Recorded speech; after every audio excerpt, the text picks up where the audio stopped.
Hey running friends, Wrinkled Runner here. Happy New Year! Do you do resolutions? How about running resolutions?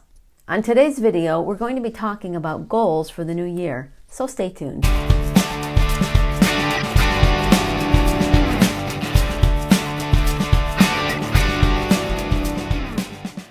Resolutions. Some make them, some don't. I fall in the don't category, but I usually have some running goals that I've been working on.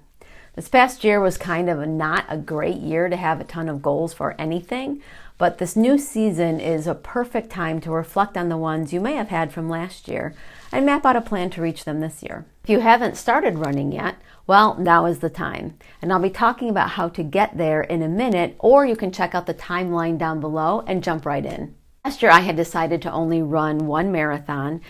In 2019, I ran two, and training for Chicago was hard to do consistently over the summer. I'll probably do it again sometime in the future. Chicago, it was a great time. The course was fun. The crowd was throughout the whole race, cheering the whole way. I don't want to train every summer for a fall marathon.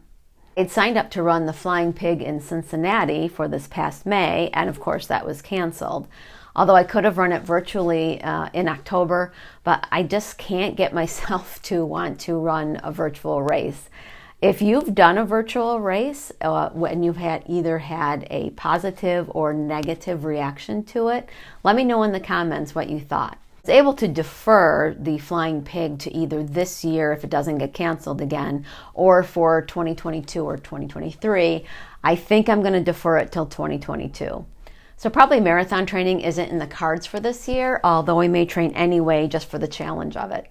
Your resolution is to become a runner. Here are some steps to take. First one is running shoes. They can make or break your resolve. My recommendation is to go to a store dedicated to runners. Able to interact with someone who can help you get the right fit and feel is important. Link in the description to a video I did just a few weeks ago on choosing a running shoe at a running store.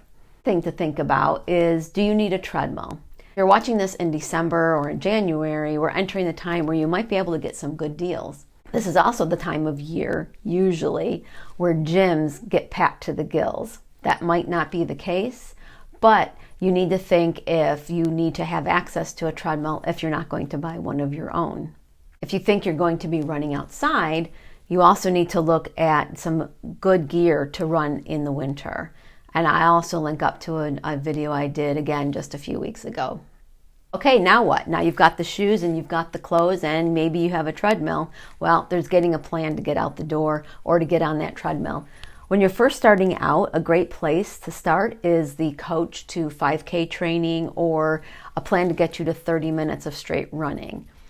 I did a video on the Road Runners Club of America Start to Run plan. I have my coaching certification through them, and I recommend this plan to get you started.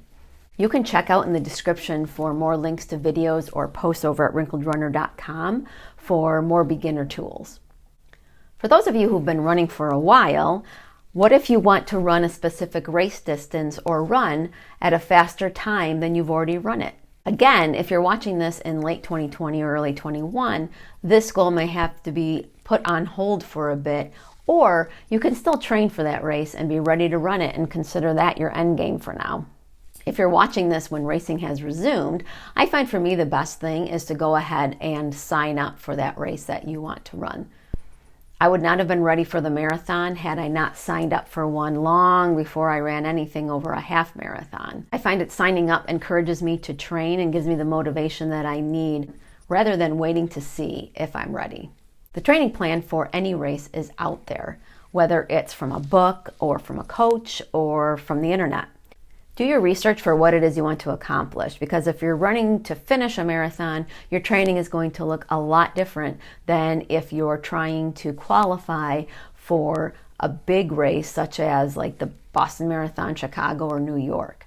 If you are trying to time qualify for something, make sure the race you are running is considered an eligible one. Does you no good to run like the Smiley Town Marathon if that isn't on the list of qualifying races? When looking at training, you want to make sure it's from a reputable source. There are all kinds of websites touting training. You open yourself up to injury and disappointment if the training isn't sound. I have used the Everything Running book for my first marathon and also advanced running for other marathons after that. For halves, I've done one from runnersconnect.net, and also Hal Higdon's novice program was for my first half marathon. I'll link to all those resources in the description. With any training, if you find that's too much, adjust it.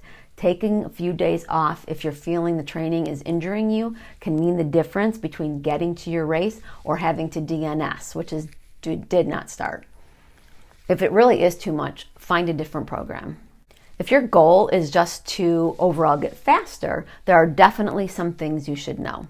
Before I went to my coaching training, I just would not believe anyone who said that to get faster, you had to slow down. I ran every run in competition with my last one. I would go all out and be so discouraged when my times were slower than the last training run.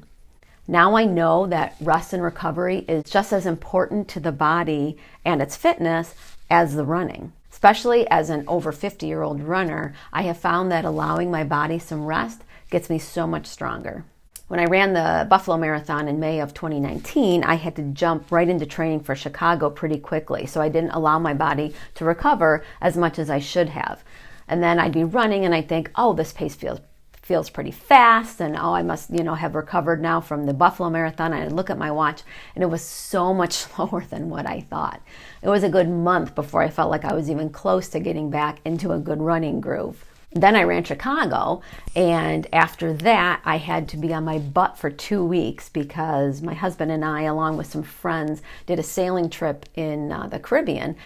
This was a 6-person catamaran. It wasn't a cruise, so I got a lot of rest and relaxation. And when I got back on land and started running after having 2 weeks off, it was amazing. I felt great. My paces were really fast. My legs were really fresh. So I showed myself the difference between allowing your body to rest and jumping right into hard training again. I listened to a podcast with Pete McGill, and then I really got it. And I'm going to link you down below to that podcast so that you can hear what he has to say about doing the proper training in order to get faster.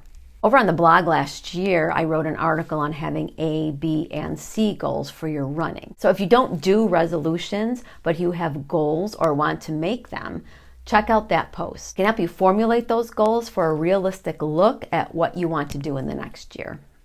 Are there any specific goals or resolutions you have for 2021?